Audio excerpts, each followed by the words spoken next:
I am here today with award-winning journalist Andrew Clavin, and we are discussing his new book, The Truth and Beauty: How the Lives and Works of England's Greatest Poets Point the Way to a Deeper Understanding of the Words of Jesus.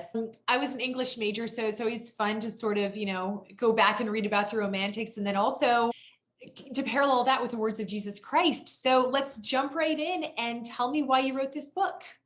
Well, it really started in a conversation I was having with my son when I was saying to him that there were a lot of things in the Gospels that didn't actually make sense to me. They didn't make any practical sense, and they didn't entirely make moral sense. I mean, there are things that we are so used to thinking of as good, like turn the other cheek and love your enemies.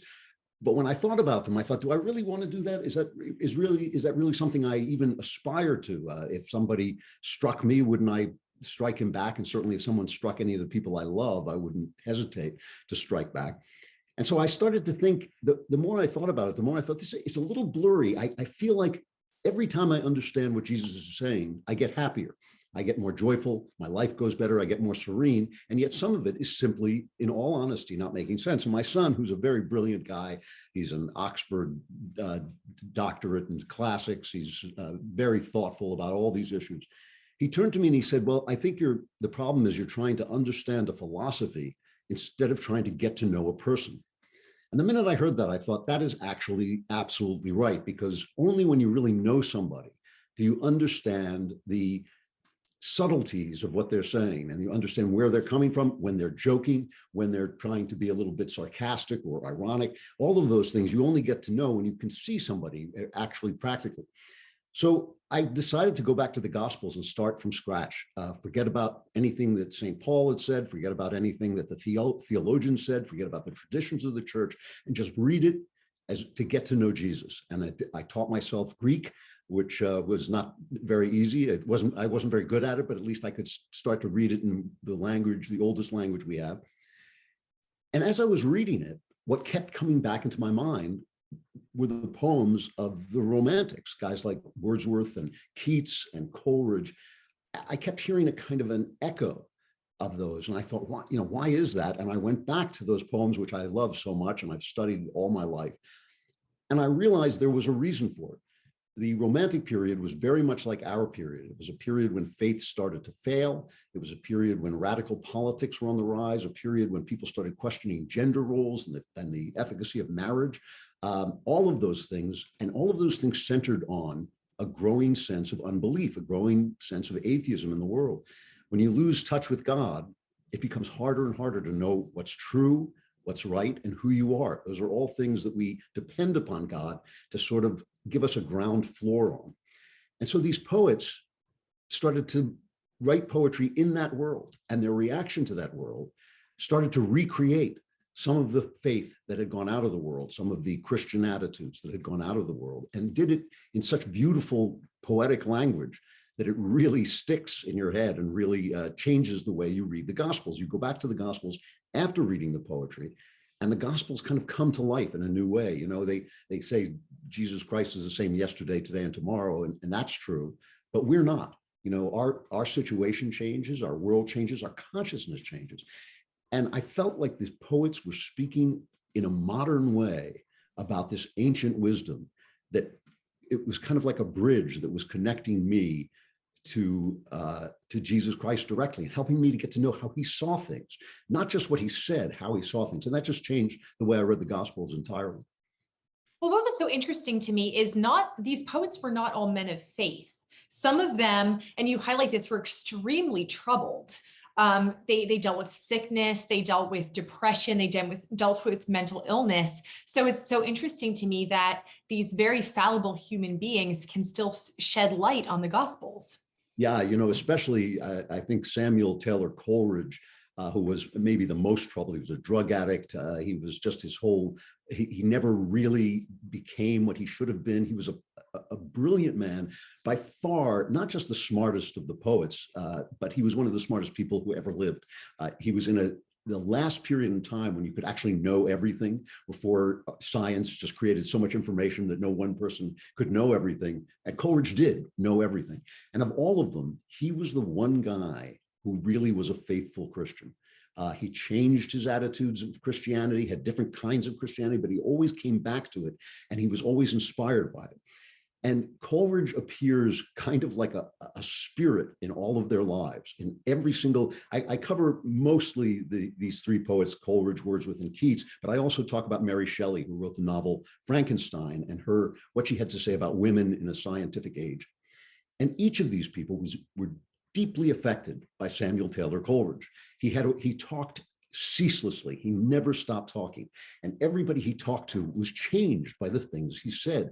So he collaborated with Wordsworth in Wordsworth's first great book of poetry and changed Wordsworth entirely. And Wordsworth ultimately became a Christian, partly because of things that happened in his life, but partly also because Coleridge just shifted his perspective. He talked to Keats before Keats's great moment. Keats, who only lived to be 25, wrote some of the greatest poetry since William Shakespeare. And it hints at faith. It doesn't, he was never a non-believer. He always believed in God, but it started to guide him back to faith. And I talk about how his poetry kind of gives you a glimmer of a promised land he never got to see because he died so young. And Mary Shelley too, who ultimately did become more religious as she grew older. And so all of these people were affected by Coleridge. And so even though they weren't people of faith, they were guided by the faith, and they came back to it, and they just almost rediscovered it. And they didn't quite make it there, but they almost made it there. I love that you bring up Frankenstein, because you share about your conversion, which of course took place later in your life. And you write that accepting Christ had transformed me into a weirdly peaceful monster, joyful in every little thing. And you talk about how it was literature that really led you to Christ in the first place. So can you share more about this? Yes, when I was young and I wanted to be a writer, I wanted to study, all the great works, but it actually started out with a personal motive. I didn't have a lot of male role models in my life. And one of the things that all boys need is they need male role models. And I found them in literature. I found them in tough guy detective stories about noble men who went into corrupt areas and stayed clean, even though they had to deal with corruption and murder. The great American detective stories, like the stories of Raymond Chandler and Dashiell Hammett, about guys trying to find the truth. And I thought, I want to be like that guy. I want to be a guy who can walk down a mean street and not become mean himself, which is one of the things that Raymond Chandler said about his hero. And in doing that, I started to discover they were all based on kind of mythology and on Arthurian legends. And I became very wrapped up in Arthurian legends. And I started to see that Christ and Christianity was at the center of those. And so really not as a believer at all, but simply as a researcher of what Western culture was about, I started to read the Gospels, which deeply upset my father. We were Jews, and he was very committed to our tradition as Jews, although not to God particularly. And he was very upset when he caught me reading the Gospels, which always makes me laugh because I was 15 years old. I was reading a lot worse stuff than that, but that was the thing that made him angry. And from that, slowly, I began to see that everything I believed, everything I loved, and it took decades. I mean, I was 49 when I was baptized, so it took a long, long time. But that everything that I believed, everything that I knew to be true, and especially the moral web of life that I knew to be true, was wrapped up in Christianity. And at some point, especially after going through personal difficulties and coming out and finding joy, I found personal joy first because I was afraid to embrace Christ when I was in emotional trouble, because I was afraid it would be a crutch and it wouldn't be honest. But after I became joyful, I started to think, now I can trust myself. Now I can trust what I've seen. And since what I've seen is that everything I believe depends on God, at least, I should start to talk to God. And in talking to God over the course of 5 years, I began to realize, oh, I'm a Christian. And so that really was it was certainly an emotional journey. It was certainly a historical journey in my traveling through time, but it was also always deeply a literary journey. And so it didn't surprise me at all when I started to question Christ and say, I don't get what you're saying to me. I don't understand what you're telling me to do. I don't really It's not that I don't care about theology. What I'm really concerned about is, what does Christ want me to do with my life? That's what I wake up thinking about. That's what I pray about. That's what I work on all the time. And so when I said to Christ, I'm not sure I'm getting the message, it didn't surprise me that he sent me back to literature. I mean, I thought that was how I got there. So it wasn't surprising that was how I was going to move more deeply into the Gospels. I thought it was so interesting how you talk about how the different Gospels talk about Jesus, how no one is really the same, which also makes sense. You wouldn't get the same perspective on one person, from every single person. Right. Well, exactly. No, that's one of the things that lawyers learn about eyewitnesses, is that if you've got 4 people, they also saw something different. It would be very odd if we had 4 accounts of Jesus's life from 4 different people and they were all exactly the same. This doesn't bother me. This stuff doesn't bother me at all. I mean, I feel that's the part that doesn't bother me about reading the Gospels. I believe that the Gospels, the Bible itself, is God inspired, but it's inspired through people. And people are funny creatures, and they see things in different ways, and they see things sometimes in entirely contradictory ways. And none of that bothers me. That's what I would expect from historical documents, even historical documents that are inspired and are the documents that God means us to have about himself. So that's never worried me. It's like, I know that worries some people, but it doesn't me. Dan, you talk about how you don't doubt often, but when you do doubt, it's because of it's surrounding the miracles. What has occasionally, I don't doubt much, because it took me so long to come to faith that I kind of went down every wrong road and found the arguments against every possible mistake you can make. But the miracles trouble me because I'm a scientific person who lives in a scientific age.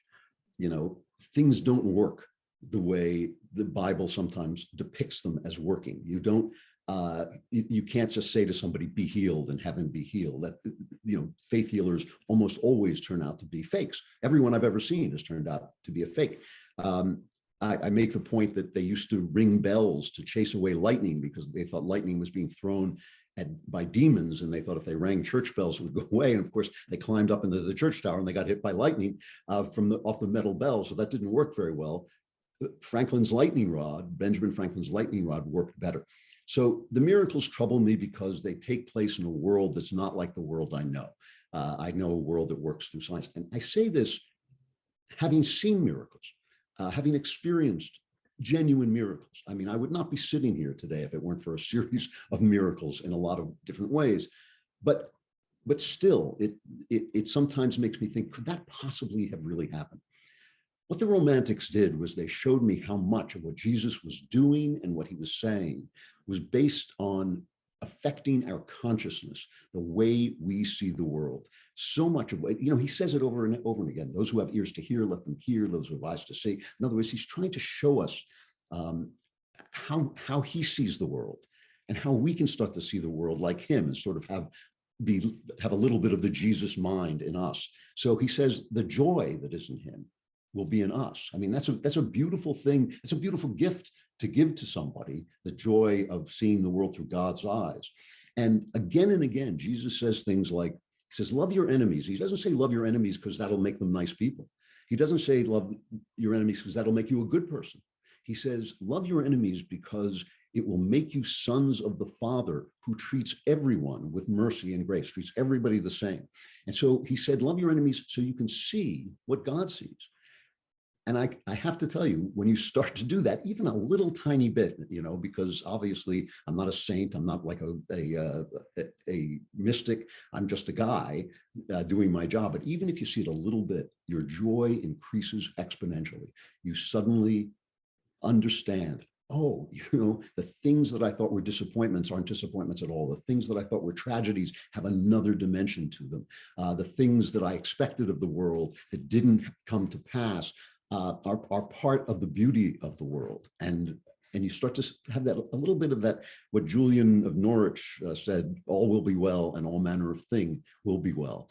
You start to have that wonderful sense that I get it. This world we're in is broken, but the big world is not broken. The big world is working just fine. And that's what I think Jesus was beginning to see. And that's what I think the Romantic poets were moving toward in their pain.